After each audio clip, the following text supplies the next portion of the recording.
Hello friends, welcome back to Hyper4Games. My name is Joseph and today on PlayStation News, more hints at God of War Ragnarok work being nearly finished, Sony promises a PS5 for everyone who wants one, the fallout from the state of play, some updates on PlayStation Plus, and more. Let's get into them.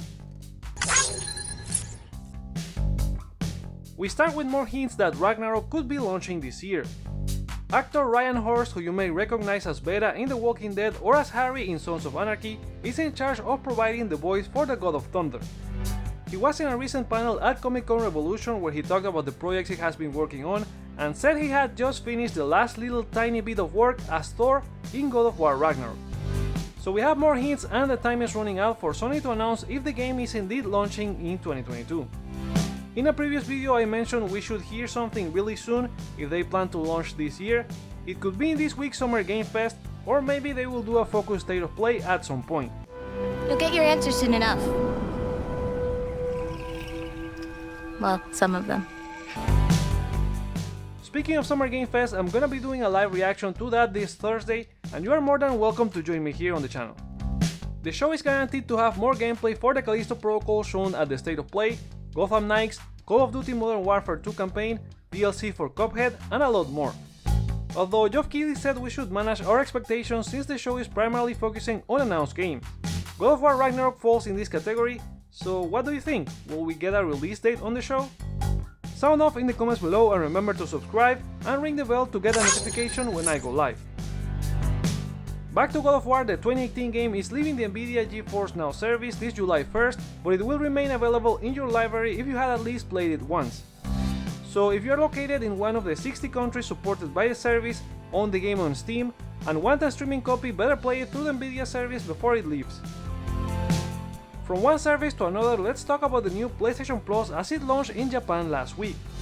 It has obviously more games as we have the PS3 games via streaming, but also more games for extra. We don't know if it's gonna be the same service for the Americas or Europe launching this month, but there's not much to wait for as those regions go live in the following weeks. The good news is that their PSOne Classic library is based on the 60Hz NTSC version, unlike the PAL 50Hz used for the rest of Asia, which is good to hear for the American launch, but remains to be seen for the European one. The last State of Play gave us an idea of what games to expect for the new PlayStation Plus, and we could indeed have launch games, with Stray set to join Extra and Premium in July. Well, Rollerdrome from Oli Oli Studio, which also appeared at the State of Play, could launch directly into Plus this August. A Resetera user noticed the PlayStation Store page for the gory game lists the download availability at the exact same time as Stray. Neither game is available for pre-order and they launch on the third Tuesday of their respective months, which is when we should expect a refresh for Extra and Premium. Sony has announced that after 18 months of release, the PS5 has crossed the 20 million sales mark globally, according to a statement from Veronica Rogers, Senior Vice President, Head of Global Sales and Business Operations. In the press release, she also thanks fans for their passion, and for those who still haven't been able to grab the console, you may be able to get one soon, as they are planning for a significant ramp up in PS5 production this year and working to make sure there is a PS5 available for everyone who wants one. It's like they have a big game coming out this year or something. Maybe? I just want answers!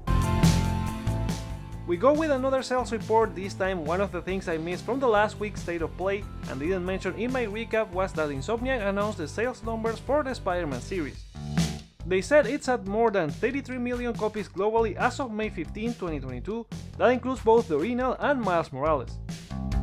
In comparison, Last of Us 1 and 2 have over 24 million units, God of War has over 20 million, as well as Horizon, but not counting Forbidden West, Uncharted and Gran Turismo also border 20 million, this is counting PS4 and PS5 releases only.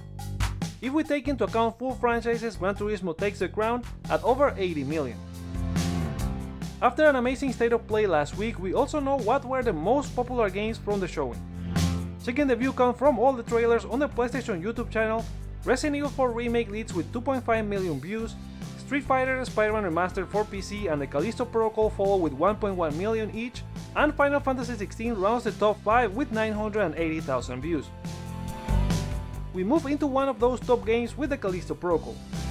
According to the PlayStation Store page for the game, the Dead Space spiritual successor will have exclusive PlayStation content for PS4 and PS5 in the form of a contraband pack for pre-ordering.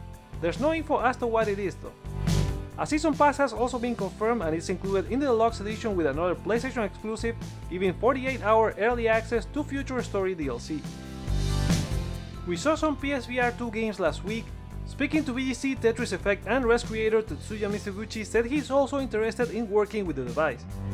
He couldn't go into specifics, but he's very interested in the device and thinking about how to push the technology and make VR games better. Mark McDonald, Tetris Effect producer, also jumped in the interview saying there might be future platforms coming out that they would like to be on, possibly hinting at a PSVR 2 release for the Zen puzzle game. Following its gameplay reveal at the State of Play, a huge leak for all Street Fighter 6 characters was posted online. The final roster will have 22 characters when it launches in 2023, you can see all of the characters under the sign. There were even gameplay clips featuring Cammy and Ken, some of them copyright struck by Capcom. The official Twitter for Street Fighter 6 acknowledged the leak and said they appreciate the positive reaction, thanking all the fans for their support. It's very unfortunate this happened, as there's a marketing team working on the plan to reveal all these characters as the game gets closer to launch, and now that has to be altered due to this leak. Sony Bend has announced they will do a live stream today to announce their new logo. The news comes via their Twitter account, as they said it's a short stream to chat with the devs and show their new brand identity and won't feature any new game announcements. A new Crash Bandicoot is rumored to be in development at Activision studio Toys for Bob. The rumor comes from Windows Central journalist Jess Gordon speaking on the Windows Central Gaming podcast, who said it's a multiplayer game like a Crash-oriented 4-player brawler, and a reveal could happen this week.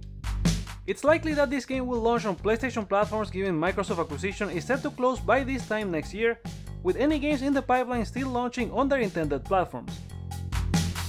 BioWare has revealed the official title and logo for the next entry in the Dragon Age franchise, Dragon Age Dreadwolf. The villain will be the ancient elven god Solas the Dreadwolf, which fans of the series may recognize, but if you are new, BioWare promises he will properly introduce himself when the time is right. Dragon Age Dreadwolf won't be launching in 2022, but they're gonna be talking more about it later this year. Last week we mentioned the new open world gameplay for Sonic Frontiers shown via IGN First. A new gameplay showing combat was posted and fans are divided on what they have seen so far. I personally like the open world gameplay, but the combat looked really rough. According to VGC, fans have started a movement to hashtag delay Sonic Frontiers. IGN gameplay videos have amassed 64 and 24,000 dislikes, but the game also has 77,000 and 40,000 likes for each video. Anyway, Sega will hold a Sonic Central presentation this week with a look at upcoming projects. Maybe they address these concerns there. After it was announced that Will Arnett will be voicing Sweet Tooth for the Twisted Metal TV show, we now have the news that AEW star Samoa Joe will be playing the role of the Killer Clown on screen. He joins Neve Campbell, Thomas Hayden Church, and others in this half-hour comedy show set to debut on Peacock. Meanwhile, Netflix Geek Week started and they showed a new trailer for the Resident Evil series launching this July 14. The new trailer shows more of the plot that will have the Wesker children across two different periods, showing the fall of New Raccoon City as 14-year-old sisters Jade and Billy Wesker realize their father may be concealing dark secrets. While in the future there are more than 6 billion T-virus monsters roaming the world and less than 15 million people on Earth, a 30-year-old Jade Wesker tries to survive while being haunted by the secrets of her family. The trailer shows some of the classic monsters like the Gravedigger and Lickers, besides dogs, zombies, and their take on Tyrant. I was personally not interested in the series based on the main premise, but I like this trailer a lot. I'll be checking the series anyway and see how it turns out. Are you planning to check it out? Sound off in the comments below. And those are all our stories for today on this episode of PlayStation News. What are your predictions for this week's Summer Game Fest? Have you been able to get a PS5? What do you make of Thor's voice actor news? Share your thoughts on any of these stories in the comments below, like or dislike to share your feedback, check out other videos you may enjoy while you're here, and consider subscribing for more PlayStation content. Thank you so much for watching, my name is Joseph, this is Hype for Games, and let's get hype!